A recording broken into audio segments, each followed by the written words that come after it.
las 8:37, estamos en los estudios de RPP con el congresista Omar Shehadeh.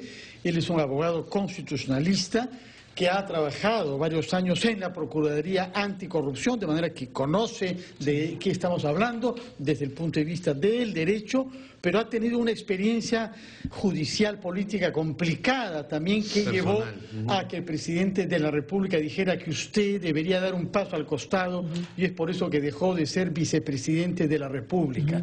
Entonces tiene experiencia en el otro lado de los acusados, puesto que como procurador tuvo que ver con el tema Fujimori y Montesinos. La extradición de Fujimori, sí. Fujimori y Montesinos. De manera que, por esa razón está usted acá, para que nos aclare qué cosa es lo que está pasando y darnos una idea sobre el contexto normativo de esto. Hay desconfianza en amplios sectores de la ciudadanía de la manera de actuar del ministro de Justicia, Figallo. Se está pidiendo su renuncia, como dijo el presidente de la República a propósito de usted, que dé un paso al costado, pero él ha venido acá y a otros órganos de prensa para sostener que su comportamiento ha sido impecable, si bien hizo una autocrítica genérica al final acá, y reconoció que habían disfuncionamiento entre los diversos organismos encargados de la lucha contra la corrupción. ¿Cómo evalúa usted este caso? Y se lo pregunto como un observador, como un ciudadano, que no solamente es un oficialista, sino que mira lo que la opinión pública está sintiendo. A ver, solamente, Fernando, para primero agradecerles a Fernando, a Chema, a Ricardo, que son buenos amigos, buenos periodistas, por la invitación. Es un honor estar en su programa, como siempre. Decir que en mi caso, ya que lo ha mencionado Fernando, sí, fue un error político, pero la Fiscalía de la Nación, el fiscal de la Nación, archivó definitivamente la investigación en mi contra, y creo que eso quedó zanjado. Muy bien, dicho esto. Pero el presidente de la República, pese a eso, correcto, pero eso sucedió después porque, claro, es un error político que hay que asumirlo, lo asumí, y después en las investigaciones el fiscal de la Nación archivó la denuncia de manera definitiva. Pero en fin, lo que quiero decir es lo siguiente: el señor Figallo en ningún momento, ni el Ministerio de Justicia ni el Ejecutivo, ha presionado a la Procuraduría Anticorrupción para que de alguna manera el señor Martín Belaúnde Locio se acoja a la colaboración eficaz. En primer lugar, no lo puede hacer porque el presidente de la República y el ministro Figallo, en los audios que se han escuchado, en ninguno de ellos digamos, trata de conducir o reconducir un caso que se está viendo de manera autónoma e independiente. No le dice que apele, que haga esto, que haga el otro. Simplemente pide una opinión, digamos, informativa de la procuradora Vilcatoma, que en ese momento era la persona que más conocía el expediente, no el ministro de Justicia.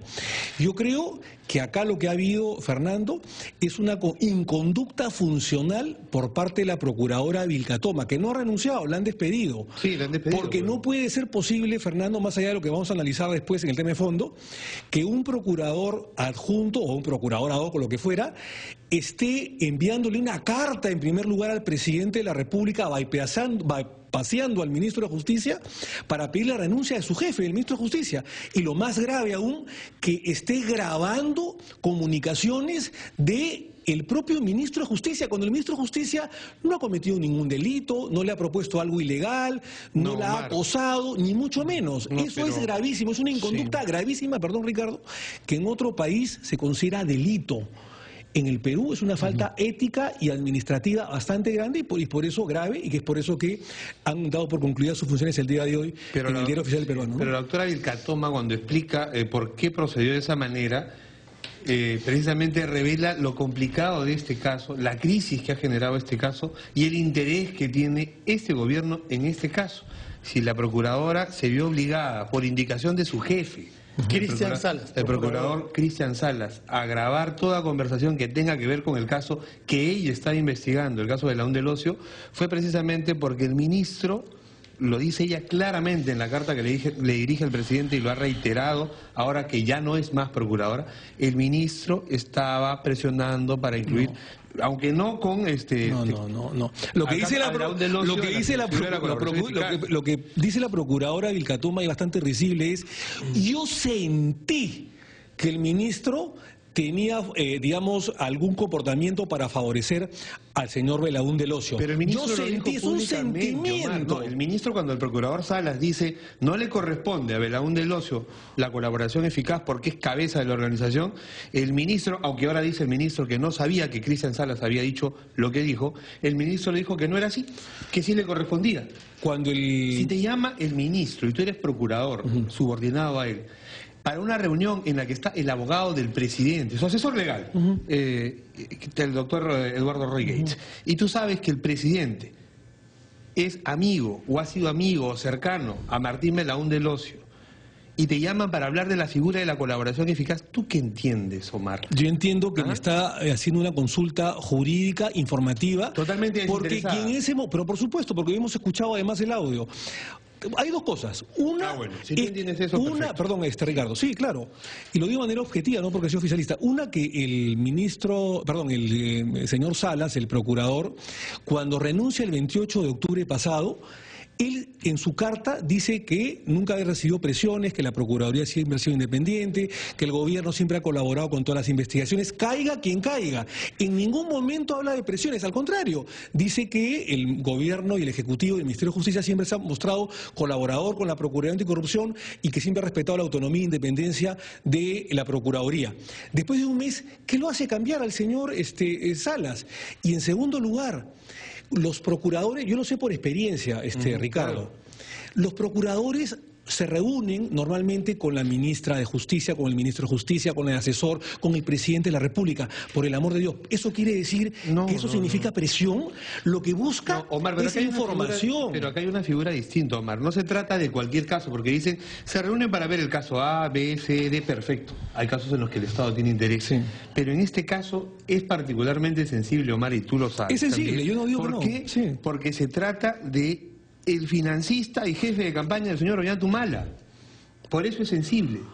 Bueno, yo no sé si ha sido financista, ha sido el jefe de campaña, ha sido el jefe de campaña publicitaria, digamos, de imagen en la campaña del 2006, no así la del 2011. Pero en todo caso, el señor Salas, esta reunión se dio hace 7 meses, entre el mes de mayo y junio de este año.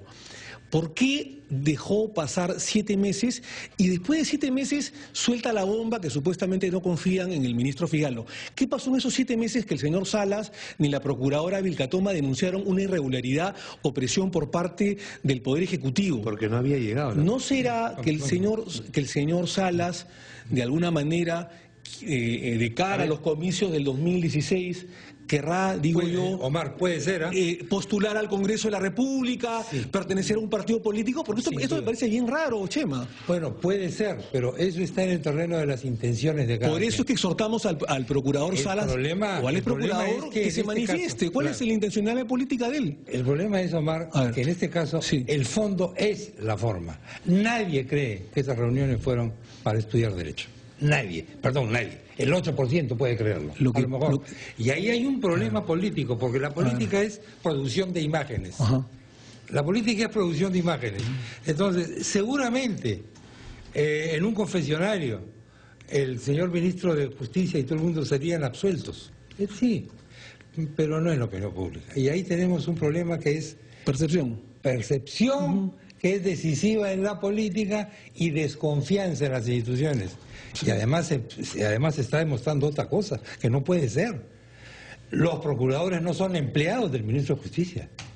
En otras palabras, el ministro de Justicia no es su jefe, un momentito. Y ayer nos dijo que tú lo sabes, estoy de acuerdo. Tú no hiciste lo que hiciste porque eres empleado de una persona, sino porque el Estado te confirió una responsabilidad. Sí. En relación con eso, José María. Sí, permíteme, señor Chejade. Exactamente, esa es la diferencia. Señor Chejade, sobre este punto, quiero que me miren a los ojos y que me diga, ¿cómo vivió usted la conferencia de prensa que los procuradores dieron el viernes por la noche? ¿Qué le pareció? ¿Una muestra de autonomía?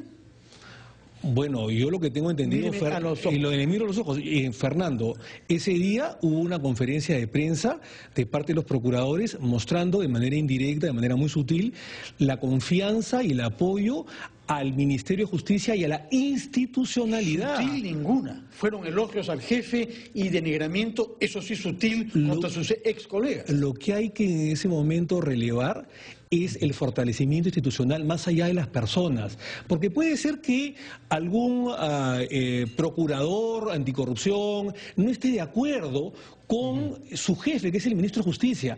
Pero hay instancias. Tú no lo puedes, Fernando, bypassear al ministro, darle una carta en este caso, al presidente para que voten a su ministro. Salir por la televisión y todos decir... Fíjate, magnífico ministro, yo, pésimo señor Salas. En el libro que publiqué sobre la destrucción de Fujimori, tuve 1000 discrepancias con la ministra Zavala. Pero a mí no se me hubiera ocurrido, Fernando, Chema, Ricardo, en ese momento, enviarle una carta al presidente de la República, en ese momento Alan García, para que vote a la ministra Zavala. Y se hubiera descubierto que la ministra Zavala no quería que se extradite a Fujimori. ¿Qué hubiera hecho usted?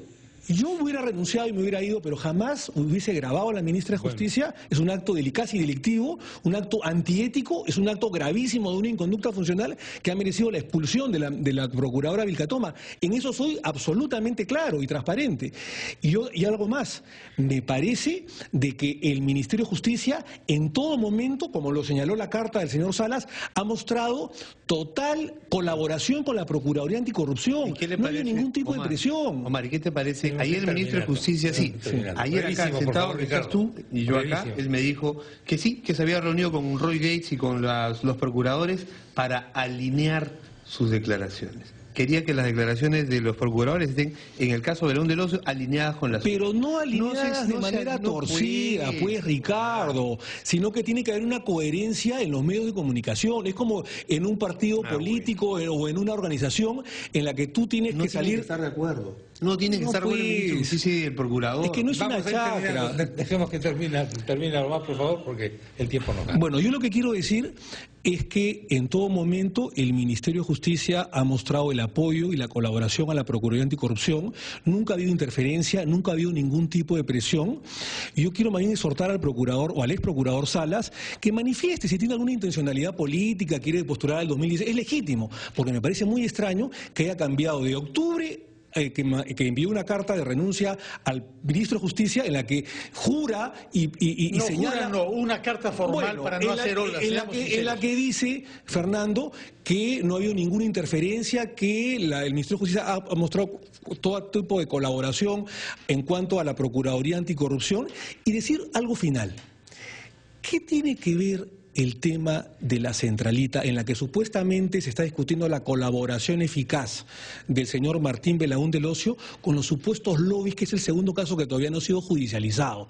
Una cosa es el caso de la centralita, que el gobierno no tiene absolutamente nada que ver, que es un tema del señor Álvarez, que está en estos momentos purgando prisión, con el tema de los supuestos lobbies. Son temas distintos. El señor Belaúnde del Ocio está metido en los temas. Sí, pero está detenido, está con detención por el tema, Chema, de la centralita, que no tiene nada que ver el gobierno, sino por el tema que lo ha convocado, ¿no? Omar, gracias. Gracias, Chema, gracias, Ricardo, gracias. No, por favor. Conversando. Vamos a conversar sobre el mismo tema y otros con el congresista Mauricio Mulder. Después de esta rápida pausa, ya volvemos.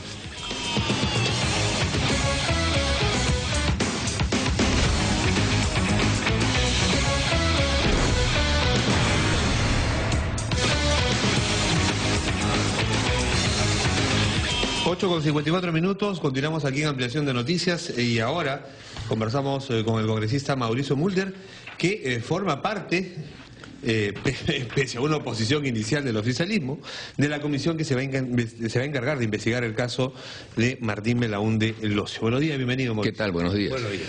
Mañana a las 5 se instala la comisión.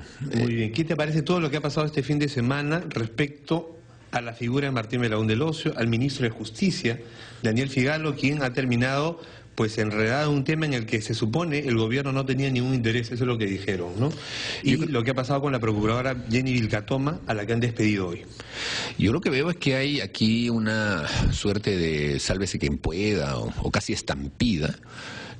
Una falta, digamos, de estrategia de enfrentar el problema, que es un problema político por parte del gobierno, que está llevando a un desorden generalizado y a una falta de, digamos, de confrontar una situación que ellos mismos saben que va a ser una situación que va a ir increciendo y que los va a afectar.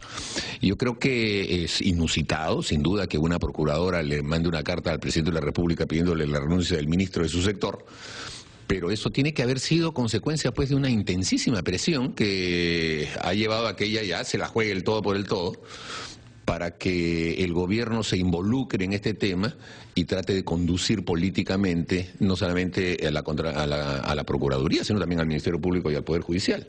Si ya hemos tenido antecedentes de reuniones con vocales supremas, en el caso de Jiménez y Cateriano, recuerdan ustedes por el tema de Chavín de Guantari, no pasó nada, entonces creo que el gobierno un poco como que se está acostumbrando a que puede presionar a jueces y a fiscales para ver cómo conducen un tema que sin duda ellos saben que tiene unas aristas sumamente peligrosas, sobre todo si empiezan a hablar las personas que van a tener que empezar a hablar. El señor Rivera Hidrogo, por ejemplo, al que se le menciona como una persona marginal, etcétera, resulta que no, sí ha sido financista, está su nombre en el reporte de OMPE del Partido Nacionalista, y hombre de absoluta confianza ya de la señora Nadine Heredia y el señor presidente de la República, Ollanta-Humala. Entonces ya uno empieza a decir, cuando las cosas llegan a la cumbre, es cuando justamente se van generando los problemas, y este estado de desesperación lo demuestra, ¿no? ¿Qué va a ocurrir políticamente? Como observador político y como político en ejercicio, ¿esto va a tener una repercusión en el Congreso, en la bancada de Gana Perú?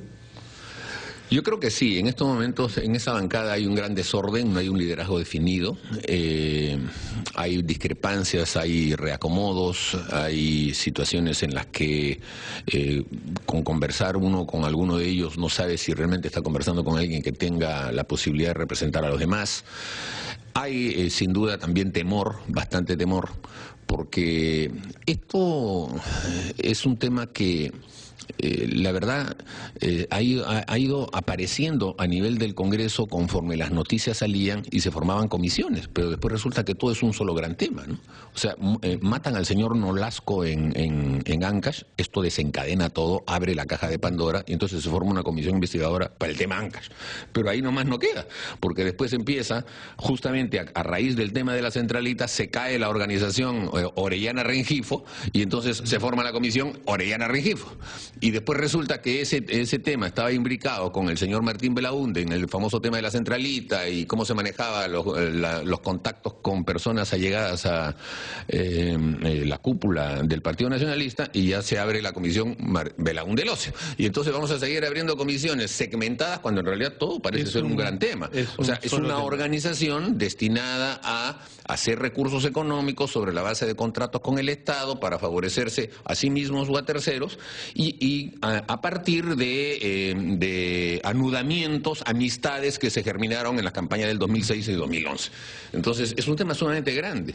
El señor Vladimir Cerrón, presidente regional de Junín, por ejemplo, que acaba de ganar, otra vez reelecto. Y cuando vino acá nos dijo que apenas si conocía al señor Belaúnde Locio. Y ahí tienes casos en los que no es así. Lo mismo con el expresidente regional de Madre de Dios, Aguirre, y van a salir otros casos de presidentes regionales, y probablemente el de Tumbes, que está prófugo también, porque es un modus operandi en el que esta persona se dedicaba a estructurar una red. Ahora, ¿hasta dónde llega mirando hacia arriba? Esa es la gran pregunta. El problema es que el agua va subiendo de nivel.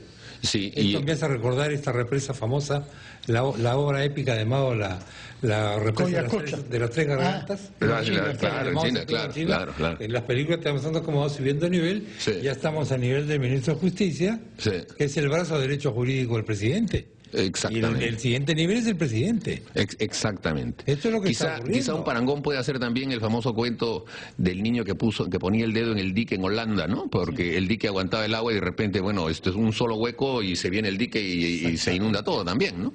Yo creo que ese es uno de los peligros que está enfrentando el gobierno, y creo que va a reaccionar mal.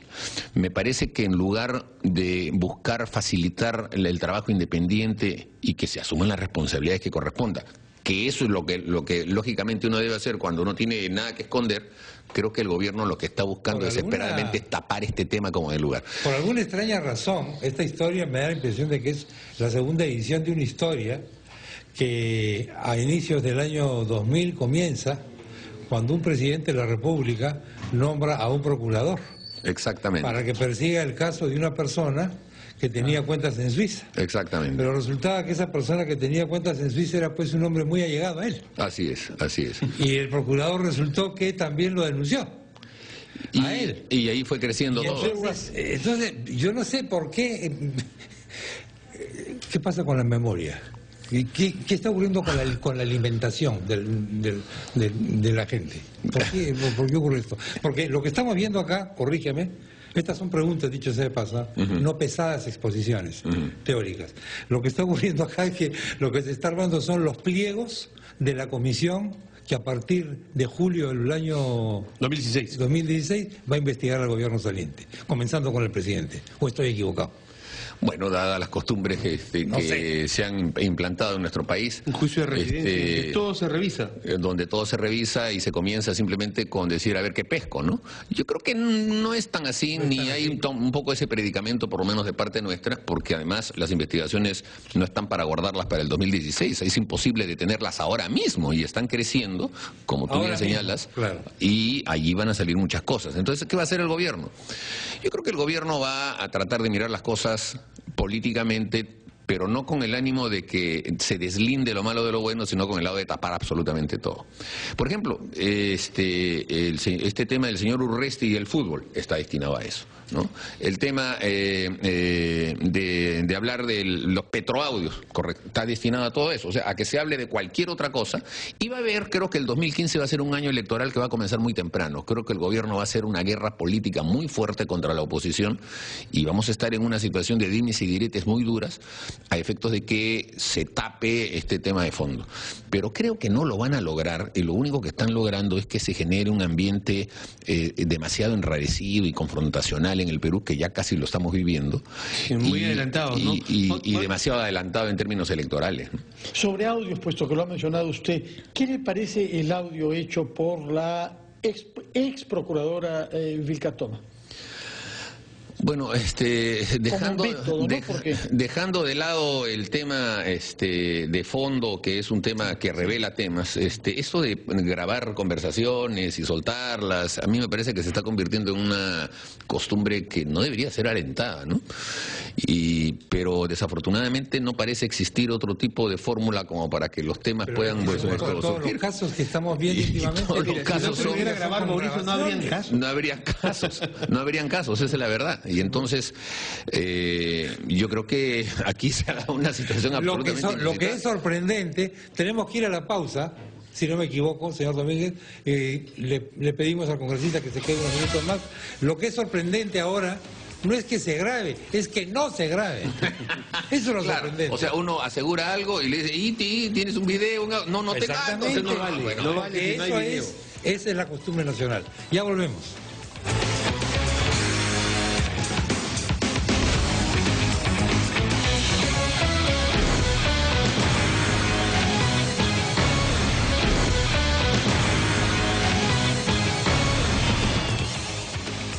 Estamos conversando con el congresista del APRA, Mauricio Mulder, sobre el panorama general que se presenta en torno a la sensación de que en el gobierno no garantiza plena transparencia en algunas investigaciones centrales que giran en realidad todas ellas en torno a la figura de Martín Belaúnde El Ocio. Esto es un problema que ha tenido gravísimas repercusiones en los últimos días en la Procuraduría y el Ministerio de Justicia, pero también en el Congreso, porque se ha creado una comisión investigadora nacida con mucha dificultad y cuyos miembros han asegurado su lugar con mucha dificultad, entre ellos usted. Falta ahora que se elija presidente y ojalá que sea de la oposición. Nosotros hemos propuesto que sea Marisol Pérez Tello. Me parece que no es una persona que pueda asustar al gobierno, pero ellos en realidad creo que tienen la pretensión de manejar esa comisión. ¿Por qué es que puede no asustar al gobierno? ¿Qué cosa quiere decir eso? No, yo no creo que Marisol sea una persona que haya demostrado excesiva radicalidad y odio y confrontación contra el gobierno. Al contrario, es una persona muy ponderada, una persona que se maneja muy racionalmente, entonces el gobierno no tendría por qué asustarse de que ella sea presidenta. ¿Y eso lo dice como ponderada en contraste con quién? ¿Con usted? Conmigo, por ejemplo, sí, sin duda. Que no es un hombre ponderado. Han estado, en el sentido de que les doy miedo. en el sentido de que durante 2 horas trataron de oponerse a que yo simplemente integrase la comisión, y eso me llevaba pues a la conclusión de que ya, bueno, si ya para integrarla les costó tanto trabajo, para presidirla creo que les va a costar demasiado. Además tampoco busco eso. Yo creo que justamente se trata de buscar a alguien de la oposición menos pugnaz, para que políticamente no pueda haber acusaciones de parcialidad, y buscar que las investigaciones desbrocen hechos, no vayan por el campo político y se manipulen políticamente para tratar de endilgarle a un rival una imputación. ¿En ese sentido o no? No mucho. Las comisiones parlamentarias siempre son comisiones políticas, pero una comisión que sí se ha manejado como un sesgo absolutamente político, como un estilete, ha sido la famosa megacomisión. Porque no es una comisión que empezó a investigar hechos, sino una comisión que investigó personas y a la que se le fueron sumando hechos y que se fue manejando mediáticamente, soltando siempre en los medios para mantener las cosas en términos estrictamente políticos en contra de nosotros. Y que fue neutralizada finalmente por la vía judicial por intervención de ustedes y del presidente Lapra. Por la falta de capacidad de esa comisión de siquiera respetar normas mínimas de investigación. Por ejemplo, la primera de las cuales muy pocos ahora la recuerdan, es que antes de interrogar a la persona que estaban llamando y que era el punto medular de su investigación, que era García, ya tenían un informe hecho. Entonces ya, ese solo hecho para anular, mira, en el ámbito judicial sería pues para anular absolutamente todo lo actuado, ¿no? Y ese hecho demostraba que había un modus operandi que continuó. Y bueno, pues... Usted nos decía, nos adelantaba que mañana a las 5 se instala la comisión. Me toca a mí, por ser el de mayor edad, convocar ya estamos en eso. Ya estamos en eso. Pero ¿quién va a presidirla? Mañana mismo se decide ese tema. Mañana, claro, yo la instalo y convoco a que se hagan las propuestas. Son 7 miembros. 7 miembros. El oficialismo tiene un representante. Unión Regional, que vota con ellos, usualmente tiene otro representante. Acción Popular Frente Amplio también otro representante, Lescano, sí, y Perú Posible también tiene otro representante. Son 4. ¿Tienen 4 votos ellos? Y bueno, esperemos que los de la Unión Regional hagan gala de una independencia que ya en alguna otra oportunidad también han hecho. Bueno, veremos qué repercusión tiene todo esto en el Congreso y más allá. Muchas gracias. Gracias, Mauricio. Buenos días. Señoras y señores, hoy es 8 de diciembre.